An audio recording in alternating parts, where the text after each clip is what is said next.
कैसे हैं सब? तैयार हैं नई कहानी सुनने के लिए? तो बहुत अच्छी बात है। मैं भी इंतज़ार कर रही थी कि कब 7:30 बजे और मैं आपको कहानी सुनाऊं। तो कैसे हैं मेरे प्यारे प्यारे प्यारे प्यारे बच्चे चमकती आंखों के साथ? चलिए जी, अब हम कहानी शुरू करते हैं। ये कहानी है सादत हसन मंटो साहब ने लिखी है। ये बहुत मशहूर नाम है, बहुत बड़े मुसन्निफ हैं और इनकी कहानी का नाम है शेर आया दौड़ना। और ये वाली किताब है। ये भी Ghulam Ali and sons publication की तरफ से है, जिन्होंने स्पेशली इन लोगों से, इन बड़े बड़े मुसन्निफों से बच्चों के लिए कहानियाँ लिखवाई थी। तो शुरू करते हैं। शेर आया दौड़ना, सादत हसन मंटो की तरफ से। एक ऊंचे टीले पर गडरे का लड़का दूर घने जंगलों की तरफ मुंह किए चला रहा था। शेर आया दौड़ना। बहुत देर तक वो गडरे का लड़का जोर जोर से अपना गला फाड़ता रहा। इसकी बुलंद आवाज बस्ती में बहुत देर तक गूंजती रही। जब काफी देर तक चिल्ला चिल्ला कर गडरे के लड़के का हलक सूख गया तो बस्ती से 2-3 बूढ़े लाठियां लेके टेकते हुए आए और गडरे के लड़के को कान से पकड़ कर ले गए। जब कब पकड़ते हैं कान से, आप सबको पता ही होगा। फिर पंचायत बुलाई गई। अब पंचायत किसको कहते हैं? जिसमें गांव के बड़े बड़े समझदार, बड़े बड़े बुजुर्ग आते हैं और फिर वो मसले को डिस्कस करते हैं और फैसला दे देते हैं। तो पंचायत बुलाई गई इस बच्चे की इस हरकत पे। बस्ती के सारे अक्लमंद जमा हुए और गडरे के लड़के का मुकदमा शुरू हुआ। उसका जुर्म ये था कि उसने गलत खबर दी और बस्ती के लोगों को खामखा परेशान किया। लड़के ने बड़े अदब से कहा, मेरे बुजुर्गों, मेरे बड़ों, आप गलत समझते हो। शेर वाकई नहीं आया था। पर मेरे बुजुर्गों, मैं बड़े अदब से अर्ज करता हूँ, इसका ये मतलब तो हरगिज नहीं कि शेर आ ही नहीं सकता। बुजुर्गों ने कहा, वो नहीं आ सकता। लड़के ने बाअदब पूछा, क्यों साहब? बुजुर्गों ने लड़के की तरफ गौर से देखा और कहा, जंगलों के महकमे के बड़े अफसर ने हमें लिखा था कि शेर बूढ़ा हो चुका है। लड़के ने कहा, लेकिन शायद आपको ये मालूम नहीं कि वो जवान होने के लिए बहुत सी जड़ी बूटियां खा रहा है। ये देखें, पंचायत के लोग बैठे हुए हैं। ये था कहानी का नाम, शेर आया। गलत सफ़ा दिखा दे, चले कोई बात नहीं, आखिर में फिर दिखा दूंगी। वो जवाब मिला जब उसने कहा कि वो क्या हो सकता है कि वो जड़ी बूटियां खा रहा हो। ये महज अफवाह थी। जंगलों के महकमे के बड़े अफसर से हमने इस बारे में पूछा तो उसने हमें ये लिखा था कि शेर ने तो अपने रहे सहे दांत भी निकलवा दिए हैं, क्योंकि वो अपनी ज़िंदगी के बाकी दिन खुदा की याद में गुजारना चाहता है। लड़के ने बड़े जोश के साथ कहा, मेरे बुजुर्गवार, हो सकता है कि ऐसा ना हो। बुजुर्गों ने कहा, हरगिज नहीं। हमें जंगलों के महकमे के बड़े अफसर पर पूरा भरोसा है, इसलिए कि वो सच बोलने की कसम खा चुका है। लड़के ने कहा, क्या ये कसम झूठी नहीं हो सकती? बुजुर्ग तिलमिला उठे और गुस्से में चिल्लाए और, ए लड़के, अकल के नाखून ले, हर चीज झूठी कैसे हो सकती है? तुम खुद झूठे हो, मक्कार हो, चालबाज हो। लड़का बड़े तहम्मुल वाला था, बड़े ही हौले से मुस्कुराया। फिर देखते हैं क्या कहा उसने। जी, पानी तो मैंने पी लिया। मेरे बुजुर्गों, میں سب کچھ ہوں جو آپ نے مجھے نام دیے، لیکن اللہ کا شکر ہے کہ میں وہ شیر نہیں جو کسی وقت بھی یہاں آ سکتا ہے، جنگل کے محکمے کا بڑا افسر بھی نہیں ہوں جو سچ بولنے کی قسم کھا چکا ہے۔ میں پنچایت کے ایک سفید بالوں والے بوڑھے آدمی نے لڑکے کی بات کاٹ کر کہا، تم اسی گدھے کی اولاد ہو نا جس کی کہانی سال ہر سال سے اسکولوں میں پڑھائی جاتی رہی ہے۔ یہ دیکھیں جی، اس کو بتا رہا تم اسی گدھے کی بیٹے ہو جس کی کہانی سنائی جا رہی ہے اور پڑھائی جاتی ہے اسکولوں میں، آپ نے بھی پڑھی ہوگی اور سنی بھی ہوگی۔ اے لڑکے، کان کھول کر سن لے کہ تمہارا حشر بھی وہی ہوگا جو اس کا ہوا تھا۔ شیر آئے گا تو تمہاری تکہ بوٹی اڑا دے گا۔ گڈرے کا لڑکا پھر مسکرایا۔ بزرگوں، میں تو اس سے لڑوں گا، مجھے تو ہر گھڑی اس کے آنے کا کھٹکا لگا رہتا ہے۔ تم کیوں نہیں سمجھتے کہ شیر آیا دوڑنا والی کہانی جو اپنے بچوں کو پڑھاتے ہو آج کی کہانی نہیں؟ آج کی کہانی میں تو شیر آیا دوڑنا کا مطلب یہ ہے کہ خبردار ہو، ہوشیار ہو، شیر آئے نہ آئے، ہو سکتا ہے کوئی گیدڑ ہی آ جائے منہ اٹھا کے ادھر، مگر اس حیوان کو بھی تو ہمیں اپنی بستی میں گھسنے سے روکنا چاہیے۔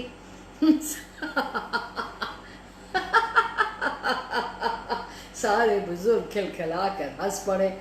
کتنے ڈرپوک ہو تم، گیدڑ سے ڈرتے ہو؟ گڈریے کے لڑکے نے کہا، ان بزرگوں سے کہا، میں شیر سے ڈرتا ہوں نہ گیدڑ سے، مگر ڈرتا ہوں صرف اس لیے کہ یہ حیوان ہیں اور ان کی حیوانیت کا مقابلہ کرنے کے لیے میں اپنے آپ کو ہمیشہ تیار رکھتا ہوں۔ میرے بزرگوں، میرے بڑوں،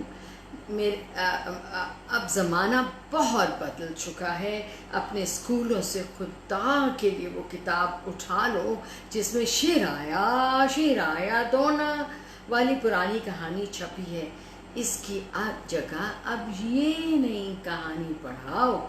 ایک بڈھے نے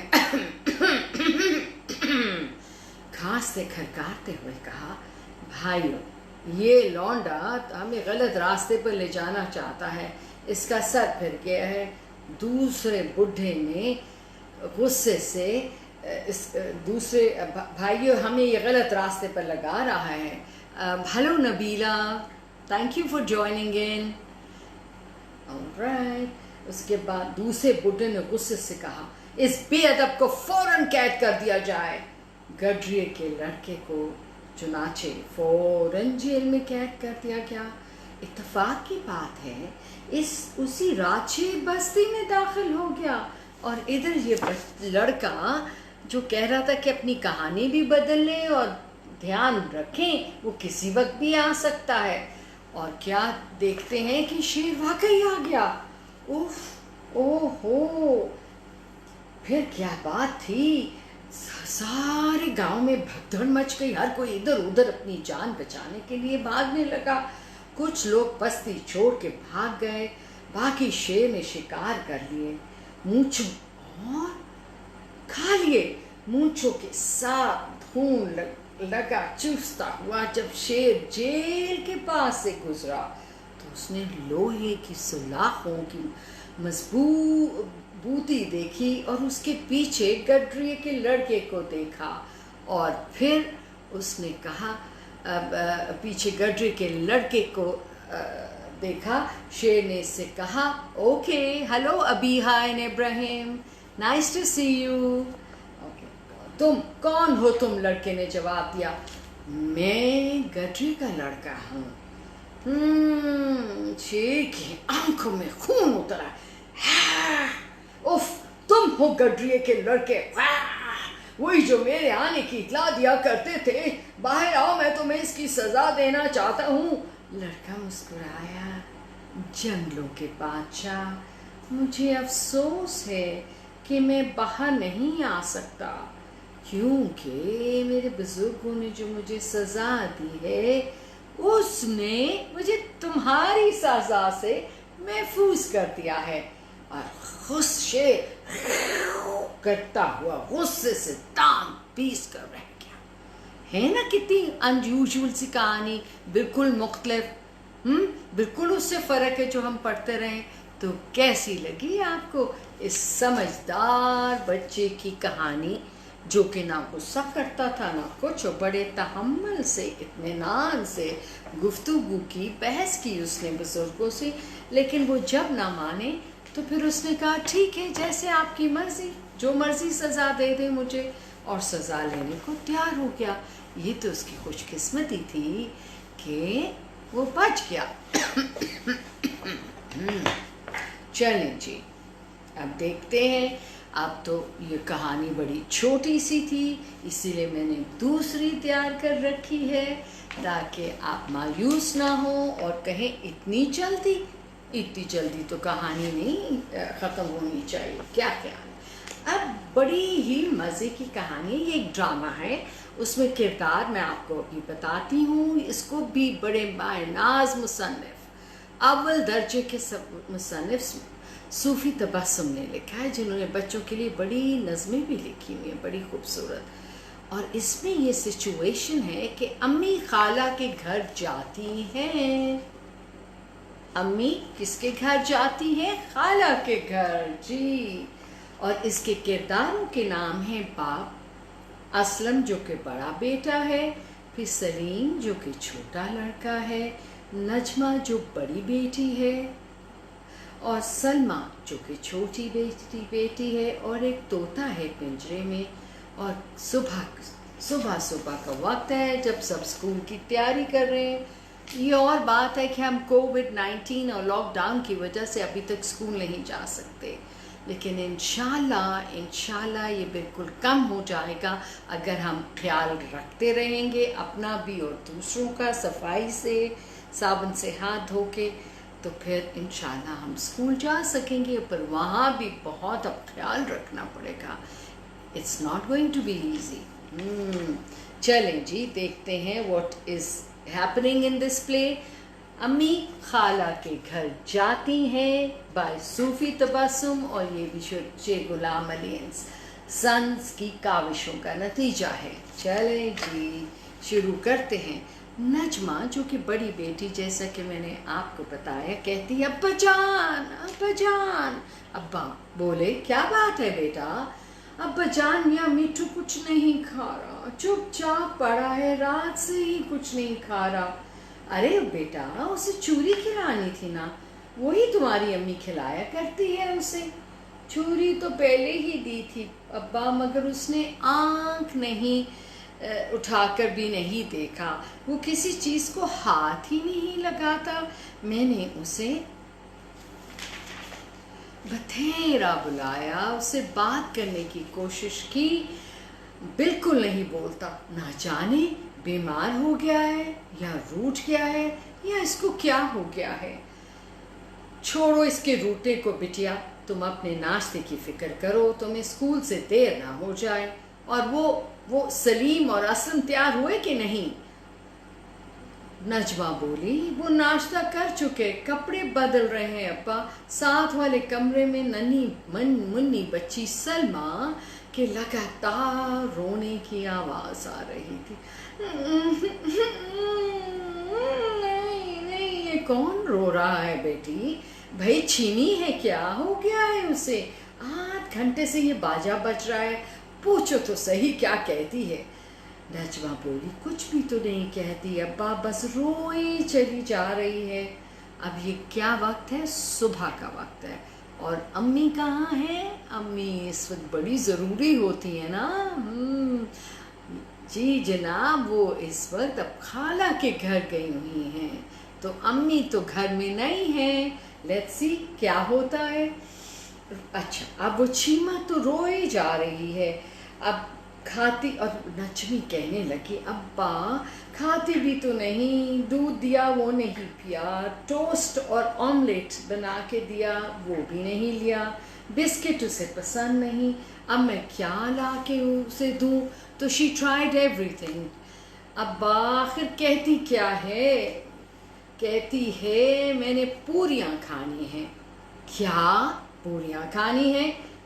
जी हाँ अब्बा, अब मैं कहाँ से पूरियाँ बना के लाऊं? इसके लिए मुझे स्कूल जाना है। नहीं, बोलती। बस बदस्तूर आ रही है आवाज चीमी की। रो क्यों रही हो बेटा, अंडा खा लो ना। चीमी अंडा खा लो, अब्बा बोले। वो दूर से रोते हुए, मैं अंडा नहीं खाऊंगी, meaning I don't want to have anda, अम्मी ने कहा था मुझे पूरियां खिलाएंगी। तो अब्बा बोले, तो बेटा तुम्हारी अम्मी यहाँ नहीं है, वो जब आएंगी तो खा लेना, इस वक्त कुछ और खा लो बिटिया। मैं कुछ नहीं खाऊंगी अब्बा। ओह गॉड। अब्बा तो फिर मजे करो, रोए जाओ, मैं क्या कर सकता हूँ। असलम इतने में आया, जो कि बड़ा बेटा है। मेरा फुट्टा आपने तो नहीं उठाया। छोटा बेटा है, अब्बू जी मेरा ज्योमेट्री बॉक्स कहाँ गया। नजमा, मेरे हिसाब की कॉपी, मेरी मैथ की कॉपी मुझे नहीं मिल रही, we can't find it. Aslam चुप रहो, ज्योमेट्री बॉक्स, हिसाब की कॉपी, मुझे स्कूल से देर हो रही है। अब्बू जान मेरा फुट्टा, मेरा फुट्टा। अब्बा बोले, भाई मुझे क्या पता तुम्हारा फुट्टा किधर है, मुझे क्या करना था लेके। अब्बा जान आपकी मेज पर तो पड़ा था। नहीं भाई मेज पर नहीं था, तुम्हें गलती लगी होगी, कहीं और रखा होगा। असलम इधर उधर फुट्टे को कमरे में तलाश कर रहा है और आवाजें आ रही हैं। सलीम, अब्बा जान मेरा ज्योमेट्री बॉक्स मैं कैसे काम करूंगा, आप सोचें इसने उठाया होगा, यही खोल के देख रही थी रात को। नजवा बोली, मेरे अल्लाह मेरी मैथ की कॉपी कहाँ चली गई। सलीम, उफ मैथ की कॉपी शोर मचाया हुआ, मेरा ज्योमेट्री बॉक्स लाओ। मैं क्या जानूं तुम्हारा ज्योमेट्री बॉक्स कहाँ है, तुम्हारे पास ही है नजमा। अब्बा जान देखिए ना, ये खामखा मुझे तंग कर रहा है, इसी ने मेरी कॉपी उठाई होगी। सलीम, अब्बा जान देखिए ये क्या कह रही है। नजमा, अब्बा जान आप मेरी कॉपी ले दीजिए ना। असम, चुप रहो, मुझे फुट्टा तलाश करने दो, मेरा फुट रूलर नहीं मिल रहा। देखिए अब्बा जान ये चुप नहीं होते, मैं अब अपना ज्योमेट्री बॉक्स कहाँ तलाश करूं। नजमा, हाय अल्लाह मेरी मैथ की कॉपी। असलम, अब्बा जान इन दोनों को खामोश कराएं, मेरा फुट रूलर नहीं मिल रहा, मैं कहाँ तलाश करूं, उसके बगैर मैं कॉपी में काम नहीं कर सकता। उफ अब्बा जान, नजमी अब्बा जान, असलम अब्बा देखिए ना, मैं फिर। अब्बा बोले, अब्बा भाड़ में गया तुम्हारा अब्बा, मैं क्या करूं तुम्हारी चीजों का, मुझे तो अपनी ऐनक नहीं मिल रही। अब देखा अम्मी के बगैर क्या क्या होता है और क्या क्या घूमता है। Hello Saroj, thank you for joining in, that's so kind of you. अब्बा जान मेरा फुट रूलर। सलीम, अब्बा जान मेरा ज्योमेट्री बॉक्स। नजमा बोली, अब्बा जान मेरे हिसाब की कॉपी। तौबा, मैं कहता हूँ तुम अपनी चीजें खुद संभाल के क्यों नहीं रखते हो, मुझसे क्यों पूछते हो। तुम्हारी चीजें मैंने उठाई हैं, क्या मुझे वही दी थी रखने के लिए, मैं क्यों तुम्हारी चीजें उठाऊंगा बेटा, कुछ सोच के बोला करो। अब्बा जान इस चीमी ने मेरे हिसाब की कॉपी उठाई है, मेरी मैथ की कॉपी अब इसने कहीं छुपा दी है। नजो, मैं अच्छी तरह जानता हूँ मेरा ज्योमेट्री बॉक्स तुम्हारे पास है, मैंने तुम्हें देखा था उसको खोलते हुए, रात तुम मेरा ज्योमेट्री बॉक्स खोल कर देख रही थी, अब तुमने छुपा दिया है। नजो, मैं नहीं जानती और ना ही मैंने तुम्हारा बॉक्स उठाया है, तुमने ही उठाया है। अब्बा जान लो, अब मेरा बूट भी नहीं मिल रहा। अब्बा जान अब ऐनक को ढूंढ रहे हैं, ऐनक ना मिली तो मैं मारा गया। मेरी कॉपी, मेरी नोटबुक अगर ना मिली तो मुझे उस्तानी, मेरी teacher is going to be very angry with me, मुझे पीटेंगी।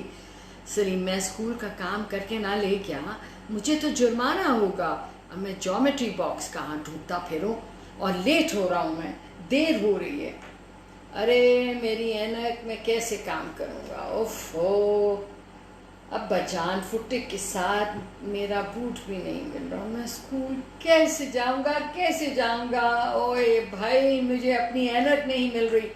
एकदम से दरवाजे पर हल्की सी दस्तक हुई, दरवाज़ा खुलता है, اور بچوں کی اماں داخل ہوتی ہیں اور پھر جب وہ اپنی چھوٹی بیٹی سلما کو کی رونے کی آواز سنتی ہیں تو پکارتی ہیں، کیا ہوا میری پیاری جان، کیوں رو رہی ہو، کسی نے مارا ہے کیا؟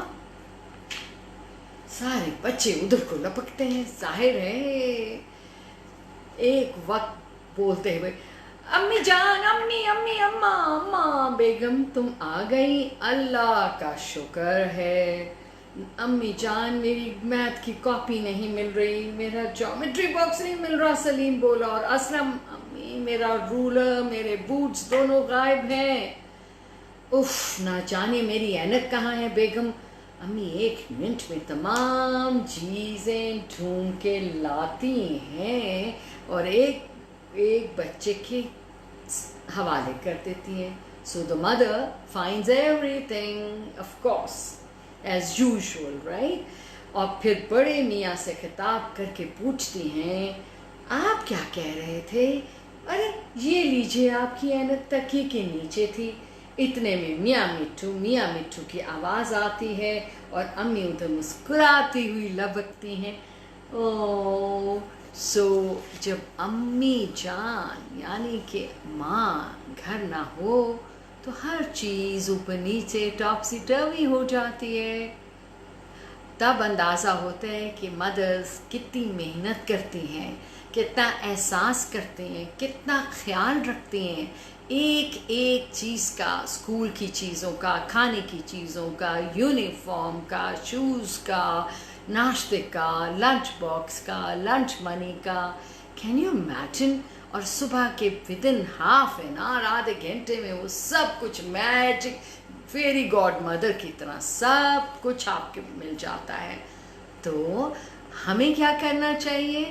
ہمیں ان کا شکریہ ادا کرنا چاہیے، ان سے روڈ نہیں ہونا چاہیے، ان کا خیال رکھنا چاہیے، ان کا کہنا ماننا چاہیے، چونکہ مجھے یقین ہے آپ سب کہنا مانتے ہیں۔ You look like very good kids، بہت پیارے بچے ہیں with twinkling shiny eyes۔ I'm sure you're good kids and you take care of your mom۔ ان کا خیال رکھتے ہیں، پانی ان کو پلایا کریں، ان کی بات سنا کریں، کہنا مانا کریں، اور ضرورت پڑے تو ہیلپ بھی کیجیے۔ کیا خیال ہے آپ کا؟ Do you agree with me? آپ میرے سے آپ کا خیال ہے میں صحیح کہہ رہی ہوں؟ تو چلیں، اب بہت مزہ آیا مجھے آپ سب کو مل کے، اٹ واز اے پلیزر، اور میں انشاءاللہ پھر ملیں گے ٹیوزڈے کو ایک اور اردو کی کہانی کے ساتھ۔ اور اگر آپ کوئی خاص کہانیاں سننا چاہتے ہیں تو پلیز مجھے میسج لکھ کے بھیجیے۔ آئی لو یور میسیجز، اور مجھے جو بھی آپ چاہیں گے میں آپ کو ضرور وہ کہانیاں سناؤں گی۔ Yes Abiha and Ibrahim, you are absolutely right. When mum is not home everything goes wrong and topsy turvy, everything goes upside down. I agree and we should remember that. Thank you so much. اب اجازت، خدا حافظ، آداب عرض ہے، bye bye.